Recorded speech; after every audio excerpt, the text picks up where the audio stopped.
Hi everyone, welcome back to another video of Analytica. My name is Himanshu Shukla and I'm glad to see that many of you have participated in the previous video of Analytica and you guys are responding, you guys are doing homework. I'm very happy to see that, and it's my pleasure that I am contributing in your preparation. So that's something very good. And all of you, including Sangam, Karthik, Marvin, Abhinav, again very good response by Abhinav, Nilofer, Kamini, thanks to all of you for participating in the exercise, participating, doing the homework, and also thanks to others for watching and participating. Inam Malik, Divya, Nishtha, Kanhaiya, so all of you have given beautiful comments, so wait for such responses in future as well. And good, I was happy to see that you guys have given a lot of good examples. As I have told, there is no repetition, and almost I could see 10 examples from 10 different states, right from Gujarat, Maharashtra, Kerala, northeastern states. You have given example from Nagaland, you have given example from Mizoram. So Madhya Pradesh, you have given examples, Bihar, UP. So I was very happy to see that. Now what you have to do, collect these examples. For now it is 10 only. Maybe in future people will watch these videos and they will also give, they will put comment and they will do the homework. So use these examples in your answers. That is the idea of doing homework. That was the purpose, whole purpose, to equip you with the help of examples. So use it for your betterment. Use it in your answer writing. Okay, and I'm proud to start this initiative for this Analytica initiative for all of you, and I'm sure that it is helping. Now I'm sure because you guys are participating. I have got many responses from my students who are sending their answers as well. So that's very good, and I'm very proud and happy to know that. So utilize it, and that's it. Now today we will discuss question number 12th of CSE Mains 2020, that is GS4, and with this we will end today we will end the case study discussion from GS4 of CSE Mains 2020. From next video, next week, we will start we will start the discussion of case studies from 2019 paper. So that's it for today, is the end for CSE Mains 2020 case study discussion. Okay, so let's start with the case study.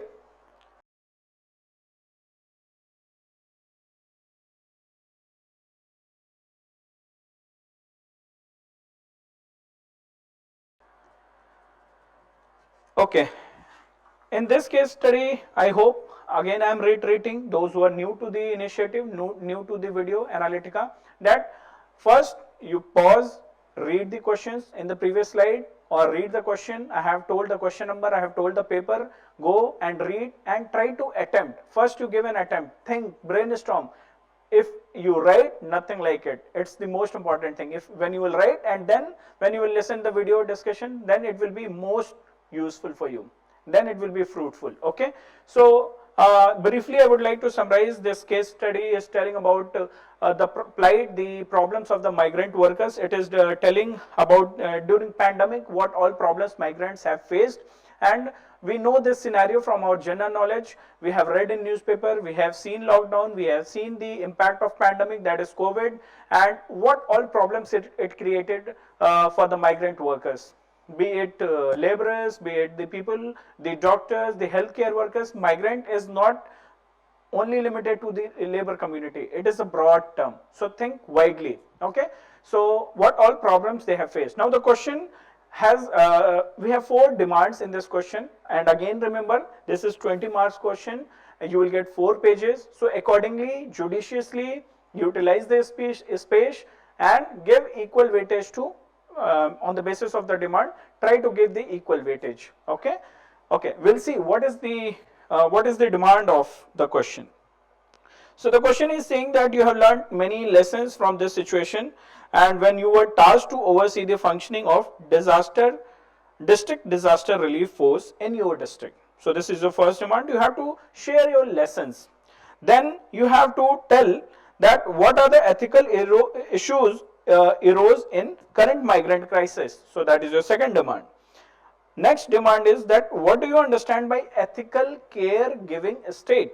That is your third demand.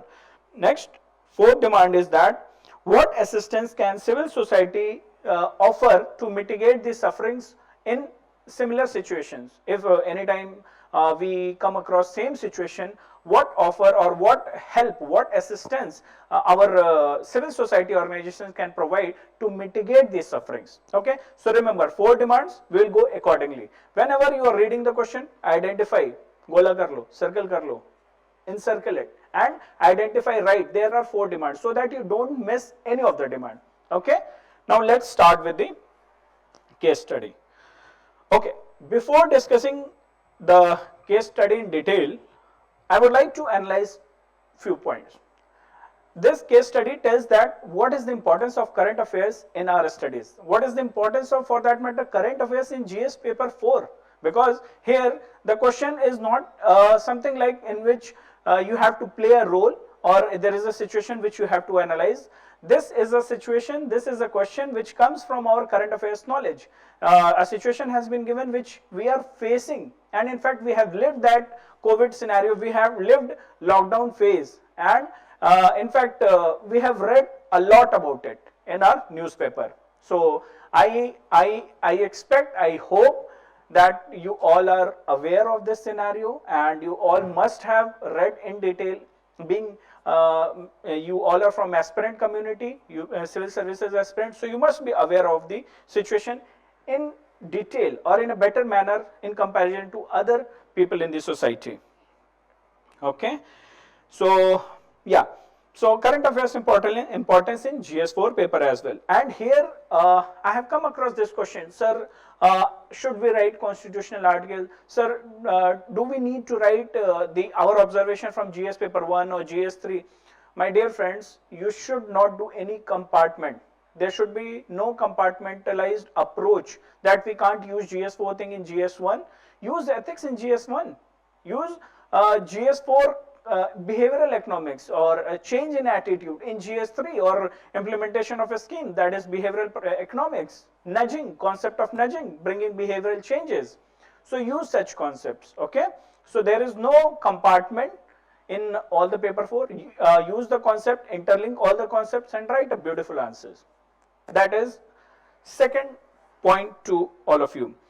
Okay, coming to the case study, those who are following it on regular basis, I had given this homework in the when I was discussing in the same Analytica video, when I was discussing question number 10 of CSC 2020 about the problems of migrant workers. So there I have given this homework that you have to do in the comment section, mention the problems of the migrant workers. So what I am trying to reiterate, when we do incremental studies, there we did homework, and today we have a case study on the same homework. So when we do in a piecemeal approach or incremental study, when we do, it helps us a lot. Okay, so try to utilize that knowledge here and take every homework very seriously, take your assignment seriously, and don't try to mug up the things in one go. Piecemeal approach should be there. Okay, so let's start with the case study now. Okay, now the case study here, of course, how should be your structure? The structure should be, first, in any case study you have to give introduction, then you should mention about the demand of the question. So here the first demand we have, then second demand, that is body part, then we have fourth demand. Here the first demand is about lessons learned. The first demand is about lessons. Second demand is about ethical issues which has arose due to the crisis. Then ethical caregiving state. What is ethical caregiving state?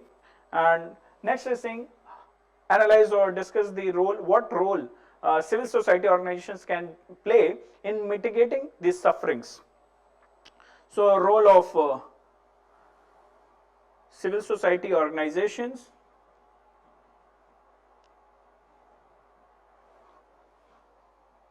Okay, so this we have to discuss.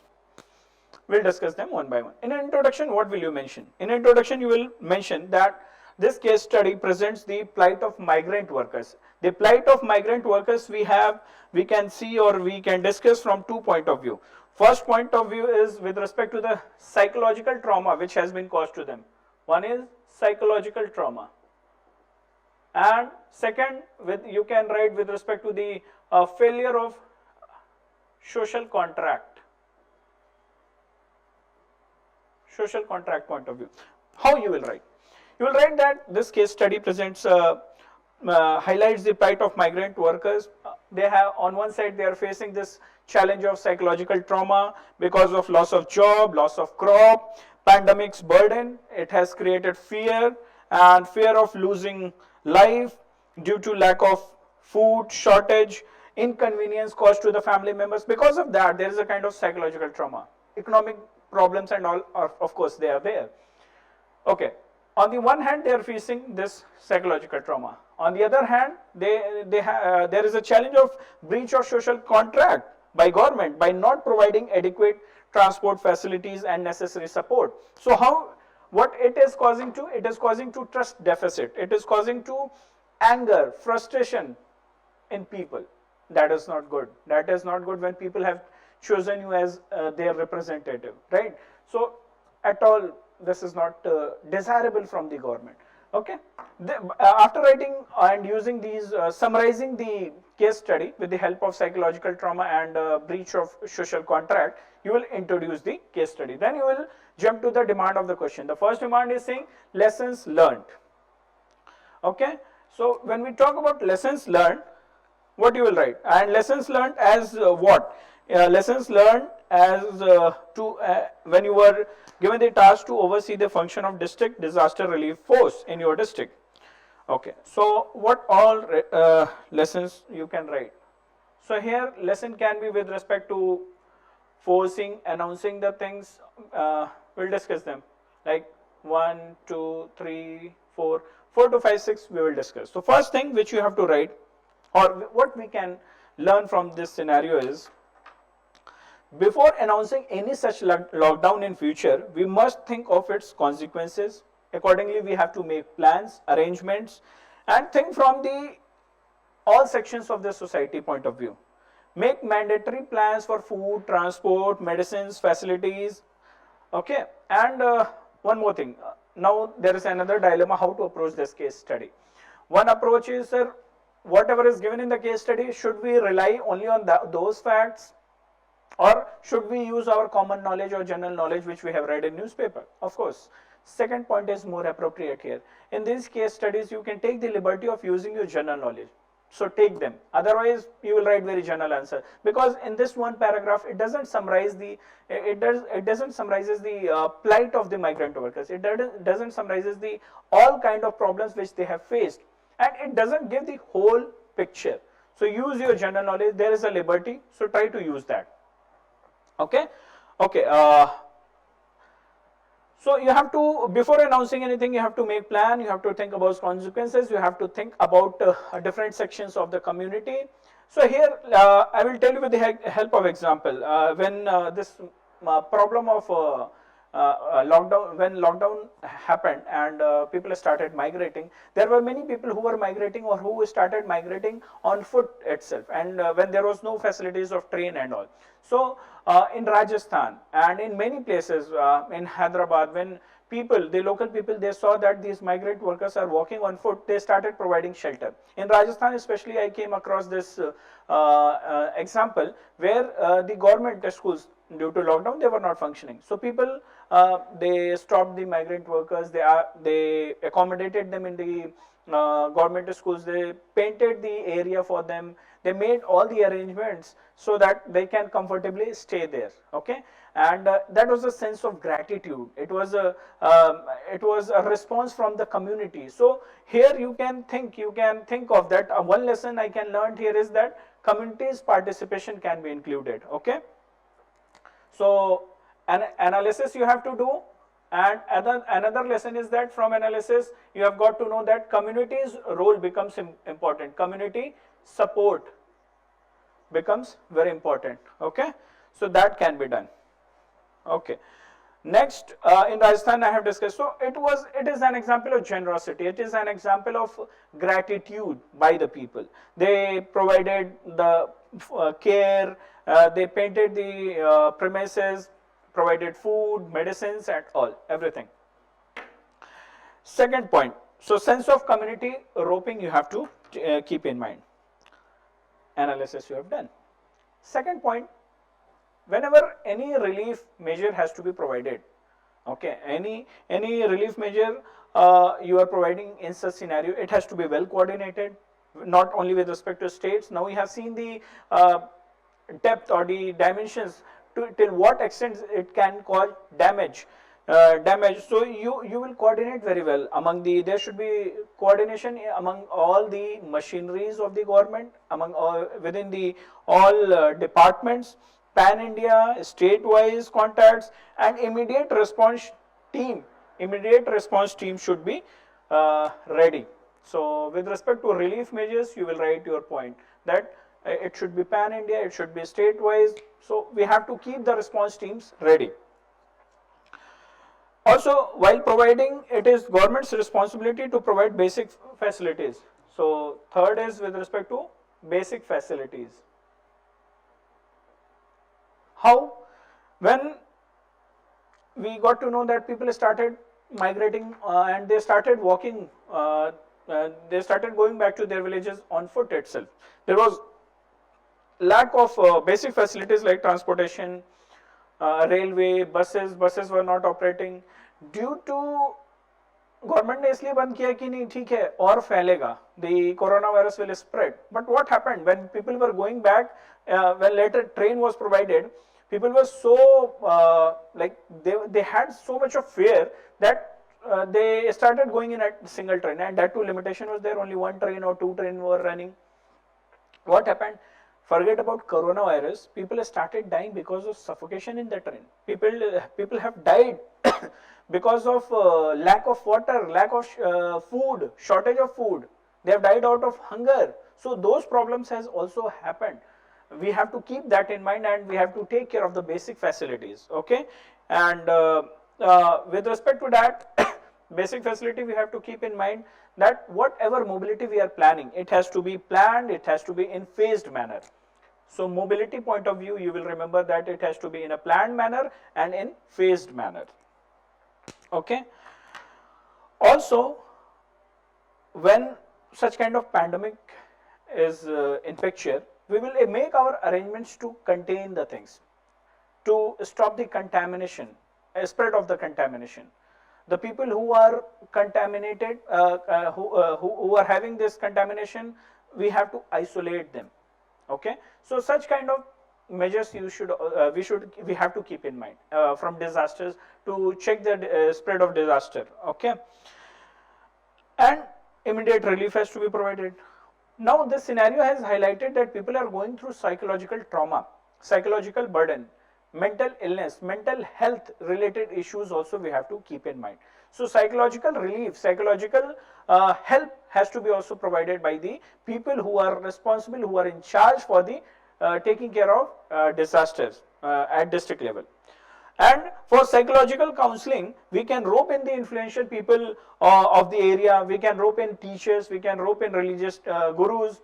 To share one example, in fact my father, who is a teacher in one of the college, he was roped in by the administration in that area. He was given the responsibility of magistrate, SDM, and he was asked by the administration, the district magistrate and the other administration team, that okay, why don't you go and create awareness, you go and check whether the people are enforcing the rules or not, how people are treating when the migrant workers are coming back to the villages, their villages, how gram panchayats are working. So don't you imagine that roping in such people who have some influence, or who can guide people, or who can tell people to do something in a specific manner, and if people will listen them, then nothing like it. Such kind of help is always welcome and is always advisable. So such kind of counseling, psychological counseling is needed. And believe me, when you give such responsibility to people, such like people like here in case my father was given this responsibility, they also feel proud that okay, they have contributed something, they have done something. So a sense of responsibility will be there in their mind, and they will do that duty with too much of commitment. Commitment will be there, dedication will be there, and they will do the justice with the job. Okay, so that is another dimension. Next dimension, fourth we have discussed. Fifth we have discussed with respect to medical emergencies and contamination, checking the spread and all. Sixth we have discussed with respect to psychological counseling, roping in the influential people in the region. Seventh, we have to also rope in the voluntary organizations, so that is another learning. Voluntary organizations, in fact, in the last part of the question, that is fourth demand of the question, is with that only. You have to tell the role of civil society. So we will discuss in detail there that what learnings we derive from this scenario and how voluntary organization can be roped in. Okay. So that is with respect to the first part of the question. So I hope you all got to know, got the, this and understood this. Okay. Now we'll see with respect to the ethical issues. So what all ethical issues are there? I will discuss 5 to 6 ethical issues again. So first thing which comes to my mind after reading this case study is that there has been, as we have discussed here, failure of a state. Failure of state. So how a state has failed? There has been breach of social contract. There, a trust deficit towards government was seen in this migrant crisis. So it has led because the government, the authorities, they have failed to perform their duty of not even providing the basic necessities, necessities like shelter, food, water. They have failed there. The representatives have failed there. So it is breach of social contract leading to trust deficit. Okay. Then we will talk with respect to the constitutional values. We know that under DPSP, under fundamental rights, right to food, right to water, right to clean air, suffocation, remember, all these things are desirable, and they are one of the fundamental right which every citizen has to enjoy and should get. It is their right, but again government failed. So it shows the problem where the constitutional values and the promises were compromised. Also FR and DPSP. Okay. Third point is with respect to civil services. The civil servants have failed to do their duty with commitment. They have failed to anticipate the problems and provide solution to such problems, right? And to provide basic facilities of food, water. To give an example, I was discussing with someone, one of the students, they have come to meet me. They were they were posted as SDM in some state. So they were telling when the migrant workers were coming back in train, and at the same time there were other exams going on in the district, in the state. So the political bosses, the political representatives, just see, and the civil servant, the SDM, the DM and all, how they planned the things. For those people who were writing exam, they provided the facilities of food in form of biryani. So biryani was given to the students who were coming and going for writing the exam. But on the other side, the migrant workers who were coming in train, it was seen, the SDM was telling from their point of view that they have seen that literally there was no arrangement of food, no arrangement of water, bati chokha, and that too dry. There was and that too additionally there was shortage of that bati chokha also. Okay, that was the level of empathy. Can you imagine? Was it empathy or an empathetic attitude? Okay, that was the kind of care given to the discrimination was happening. That was the care given to the migrant workers by the administrative authorities and the political bosses, political parties or political representatives. So this has happened in UP, Bihar, and people have seen this. Okay, so lack of empathy, lack of compassion has been seen on the civil servant's point of view. With respect to leadership, Was the leadership ethical? So this is a question mark. How? Because ethical leadership was missing, because there was a delay and lack in providing transport facilities. Announcement of lockdown was done without visualizing its impact. Okay, so it is a question mark on leadership also, according to me. See, when the cases were hardly 1 or 2, we went for lockdown, we did everything. Now when nobody is sanitizing their hand, people are not wearing masks, right? So when the cases has spread like anything, the virus has spread like anything, we are not taking any precaution. But when cases were hardly 1 or 2, then we did everything from Diya and what all. Next, 1, 2, 3, 4, fifth point. We have also seen in this lockdown phase, in this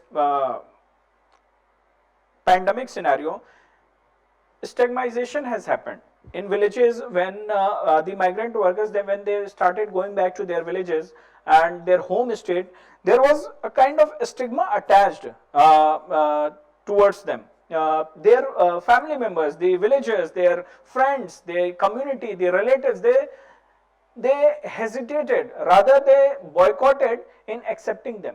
They, what villagers started saying, पता नहीं कहाँ से आ रहा है, मुंबई से आ रहा है, कौन सा वायरस लेके आ रहा है. So that kind of stigma was attached. So basically what it shows, this is an ethical issue which shows and which tells that our social institutions have failed. So on the part of social institutions, we will write that they have failed. Okay, social institutions. Also, sixth question derived from the fifth point only. In migrant workers, again I told you we have to think broadly. We have seen the doctors who were residing, the healthcare workers who were residing in the urban places like Delhi and all. They have also faced discrimination by the landlords. The landlords have told, no, we can't keep you because you must have dealt with some coronavirus patient. So such kind of discriminatory practices were there. And just imagine these landlords who thrive on the services of the migrant workers, domestic help and all, and they give on rent to the migrant workers, like students, like the health workers. They give their premises on rent to them. So they thrive on their services, they thrive on their money, and when in this kind of scenario, they have told that no, we can't accept you. People have fired their domestic help. No, this is corona time. Okay, precaution, we understand. Precautionary measures were needed, and at that point of time, it was very much needed. We can't question that, and we should not question. But it depends on the attitude, how we treat it, how we face those problems, and how we handle them. So that was the attitude of the our landlords in that scenario. So that is not a compassionate attitude. That is not empathy, right? Doctors were denied stay, and yeah. So this was derived from there.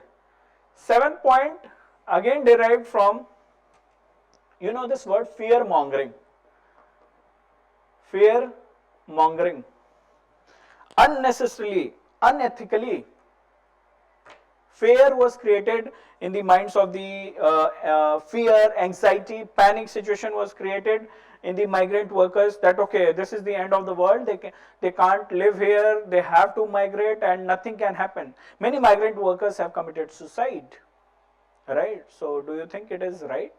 Definitely not. People under fear, under anxiety, they started walking on road. They didn't wait for the government authorities to get the services of bus and transport facilities or like train, right? So basically this fear mongering or this unnecessary creation of fear led to, कहते हैं ना हिंदी में कि उनके emotions के साथ खिलवाड़ हुआ है. So the authorities, the people, we all have played with their emotions. So that is another ethical issue. With respect to the corporates, people working, just imagine if I am running a company, if I am running an organization, I am dependent on my workers who are of course migrant. I am dependent on the management where people are working in Mumbai, or you take Pune, Bangalore. people at the managerial level also, they are migrants only. We are thriving on their services, the company is making profit on their services, and in such pandemic scenario, layoff. You must have seen the news, layoff, not even work from home, layoff. We have fired, the organizations have fired people. So do you think it is right on their part? Do you think it is ethical? So that is another ethical issue on the part of the corporates. So now when it is a crisis scenario, you have made the profits, and in crisis scenario what you are doing? Okay boss, done, I can't take your services more. So on the parts of corporates or the companies, organizations, this was also seen, people have lost their jobs and still they are yet to recover. Okay, so yeah, this is with respect to the second demand of the question. So what all we have seen? We have seen introduction, we have seen lessons learned, we have seen ethical issues. Now third demand of the question is saying ethical care giving. When we talk about ethical care giving state, the question is saying, what do you understand by ethical care giving state? So what do we understand? When we talk about ethical care giving state, so in a state, government will be there, civil servants will be there, okay, basically executives will be there. So we have to think from their point of view.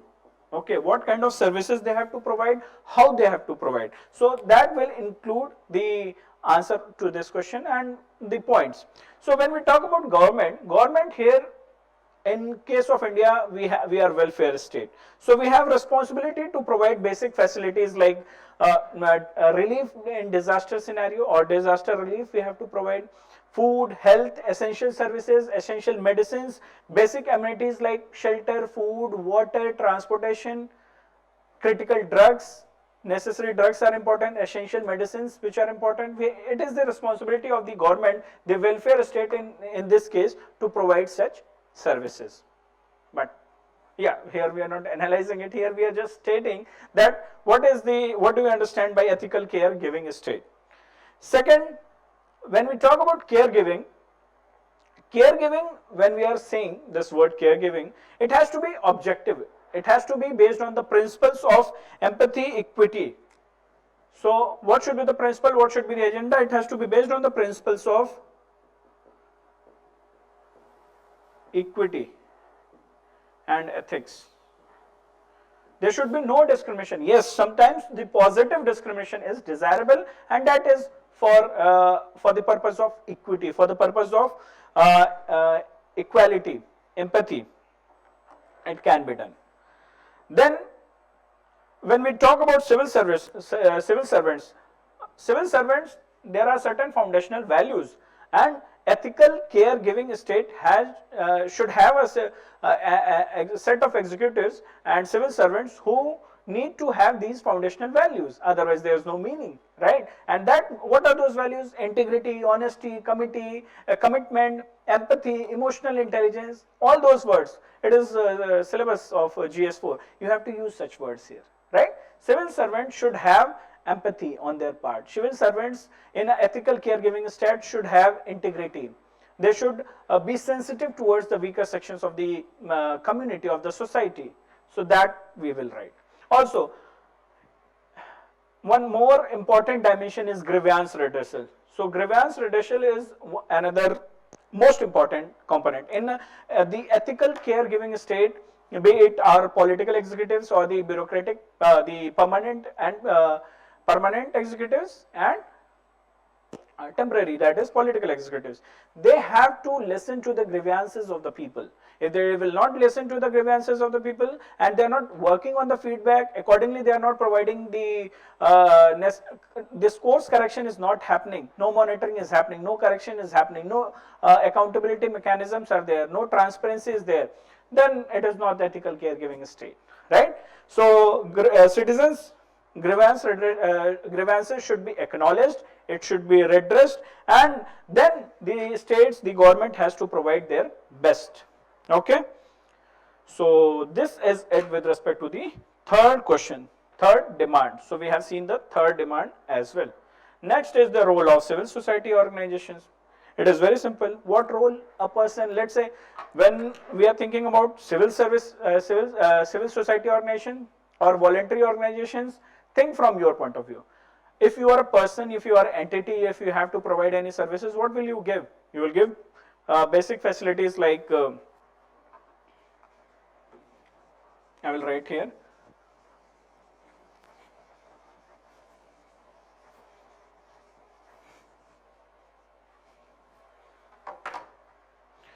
So the basic facilities like economic needs, food, medicines, transportation facilities, then psychological measures, psychological relief, all these things only we will provide, and resource mobilization. Okay, so these things only we will write that, okay, the voluntary organization, the question is saying that what kind of support, assistance civil society organizations can provide to mitigate the sufferings. Yeah, so economic support, food support, medicine support, transport support, psychological support, and resource mobility. So here comes your homework. Today's homework is that you have to make a list of those organizations who are, or civil societies, NGOs, who are providing or who have provided good help during the pandemic scenario. In fact, provide a list of, prepare a list of such NGOs who are working in different fields, in the field of disaster, in the field of like Akshay Patra, in the field of providing food, nutrition, then providing shelter, in the different domains, and what are the NGOs who are working in that in different domains. Believe me, one question from GS2 will be prepared. Role of NGOs in GS4 as well. Role of NGOs, role of civil society in the country. That question will be prepared, and you will have very good examples. Okay. Points to do the homework. Remember do's and don'ts. First, before writing the comment, in the comment section, whenever you are writing, okay, this NGO, do check whether anyone else has written about that NGO or not. Don't do any kind of repetition. Don't go for repetition. If I am writing about NGO Goonj Foundation, don't write about Goonj Foundation. Rather, you add some value to that example, but don't repeat it. Then Mr. B, maybe Abhinav, Nilofer, Kamini, whosoever is writing, write different examples. So at the end, when you will pool, you will have multiple examples. And also, second don't is that when you are writing Goonj Foundation, or from you are taking any example from NGO which is working in the field of disaster, then don't repeat it. You can take another example in the field of medicine. So let's do it. I think it's fun, and I hope you guys are enjoying that. But yes, I know that few of you are really enjoying as you are participating. I will tell the name of few examples. With respect to disaster, Goonj Foundation is there. So they have provided almost during this lockdown, and they have provided 8 lakh kgs of ration they have supplied, and almost 1.4 lakh meals they have supplied. So that is about Goonj Foundation. Then Ankuram, it is a Hyderabad based NGO. When they saw that people are migrating on foot, they asked them, don't go, come and stay in the shelter homes which has been prepared by us. So they gave food, they gave medicines. In fact, the migrant workers, they started feeling guilty that we are staying here and we are not contributing our bit. So it was their gratitude. Okay, we will cook food on our own. So that was about Ankuram. So like that, many organizations. Again, I have a lot of examples here from NGO. Teruvaram is there. Then many community of printers and dyers in near Chomu. They started kitchen to help. They started preparing food. There was a community of printers and dyers. They started preparing food for 900 workers, and they gave food to the migrant workers. So that is example from there. I have a long list, but I want this homework to be done from you. I have told the areas where the civil society organizations can play a role. Now it's on you to collect the examples. Okay. With this, we come to the end of the demand of the question. That is fourth part. That is role of civil society organization in such scenarios. What role they can offer to mitigate the sufferings of the migrant workers in similar scenarios. So that's it with today's case study. And with this, we come to an end of CSC 2020 main series, and from tomorrow we will start the discussion, not tomorrow, from the next video, we will start the discussion of case studies from 2019 paper. We are going backwards. So 2 case studies in a week. So thank you for watching Analytica. Thank you for listening me. Thank you for obliging by doing the homework, and let's meet you in the next video. Thank you. Take care. Bye-bye.